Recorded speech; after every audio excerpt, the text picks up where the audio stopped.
Is the gate of heaven truly everywhere? A few years ago, I started practicing a form of contemplative prayer called centering prayer, practiced by Christian monks a millennium ago. A Cistercian monk named Thomas Keating has written several books about this form of prayer, and in some of them he mentions an analogy with thoughts and what might be called ships on the sea.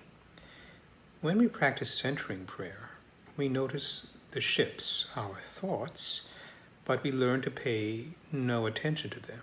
And after a while, we begin to focus our attention on the sea in between the ships. Eventually, the ships fade away from our attention and we know only the sea, because the ships no longer hold any fascination for us. Now, what is the most important difference between the sea and the ships? The most important difference is that sometimes the ships are there and sometimes they are not.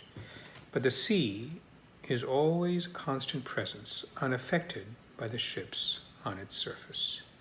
Ships can come and ships can go, but the sea is always there.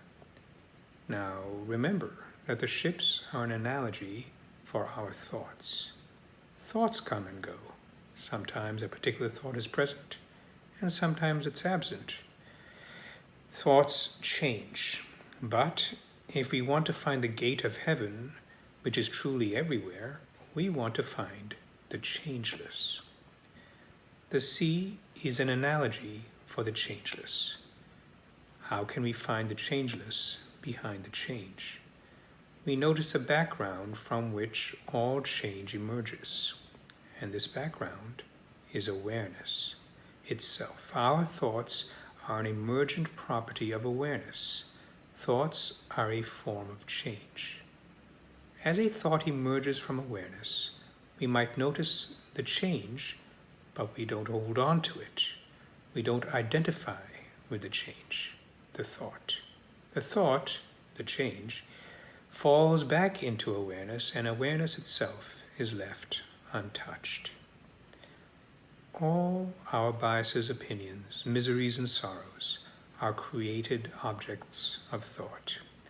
We create objects of thought which we spin into aggregations we can call concepts, and then we weave a tapestry of concepts together so that we can tell ourselves our stories, our narratives. But the narratives always change because they are based on a changing foundation, thought.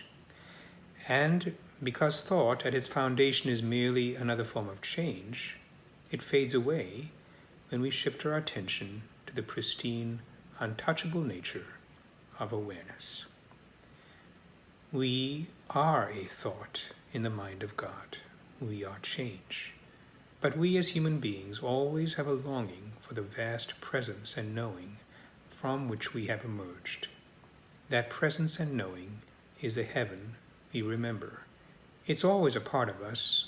We never left it behind because it is who we truly are and continue to be. Behind every thought we think we have is a true experience of knowing heaven. The gate of heaven is truly everywhere. Heaven is simply knowing awareness.